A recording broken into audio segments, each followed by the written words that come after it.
over there. Okay, that's why you call it. You know what? You're recording me right now. Okay. You recording me? And Okay. you're done. Okay. You and your phone. Okay. Get the out of here. I live here. How long have you lived here? It doesn't matter. Like a month? Doesn't matter. Get the out of here. Make me. You know what? Bitches like you are the reason cell phones are a thing these days. Okay? Get the out of here. I don't have to do anything. Bitch, I lived here for a year and a half. Get the out of here. I'm not going anywhere, woman. What is with you? I'm not going anywhere. I'm walking my dog. What is your problem, Karen? What is your problem? Come over here. I'll call the cops. I will call the cops. I will call the cops. Back it up. Back it up. I will call the cops. Someone better come get her. I'm not going to jail for this lady. Get your ass out of my face. Really? What is wrong with you? Listen. What is wrong with you? Really? That's enough. What is wrong with you? I wasn't doing anything. I'm walking my dog. Tell her I I'm walking my dog. Ma'am. I'm not going anywhere. My. Black female, black woman, she's walking her dog. She can't walk her dog in peace. This Karen starts to act even more like a Karen after she is called out for being a Karen. I don't see how that helps her case whatsoever. And yes, the black woman who said, hey, it doesn't matter how long I have lived here. That's correct. It doesn't matter. She lives there. Who cares how long she has lived there? As if the longevity of your residency is a prerequisite to your ability to walk your dog in your community, in your neighborhood, without being violated by this Karen. Here's some background. According to the TikTok user Ty, recorded this Karen moment while walking her dog around the apartment complex in Florida. We're getting so many Karens out of Florida these days. The follow-up videos explains how Karen, totally unprovoked, started yelling at her to get out of here, prompting Ty to start recording. Now, according to the narrative, all of this was 100% unprovoked. That's why they started recording.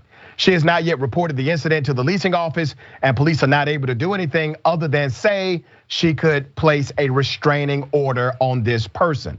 Police also said that because she stood her ground against the Karen, had she at any point actually hit the Karen, Ty would have been charged with battery. Those are your updates to this particular Karen story. Attorney, let me ask you this, because that doesn't sound right to me. That if you are standing where you're standing and a person aggressively approaches you, right?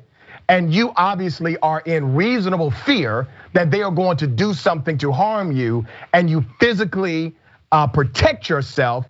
According to her, the police said if you would have done something to this Karen who approached you, you would be going to jail for battery. Is that the way the law works?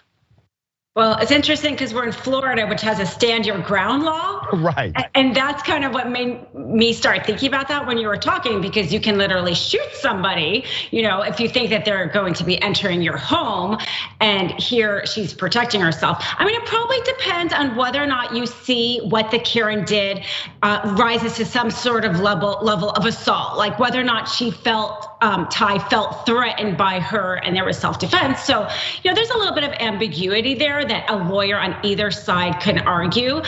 So for the police to maybe have said such a black and white statement as to that effect is probably not true.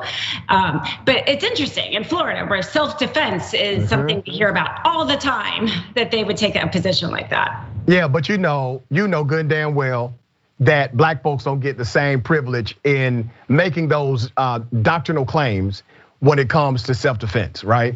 Those claims have been held up by court systems, typically for white males, but also obviously through extension, white females, and the same benefit of that legal doctrine has not been applied equally to black individuals who are being attacked.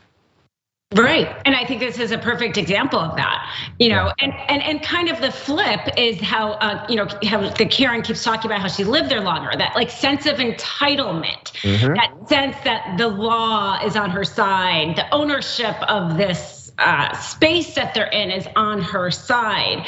And it is because, like you said, we see that play out over and over and over. So that sense of entitlement is based in fact. It's not just theoretical. That's right.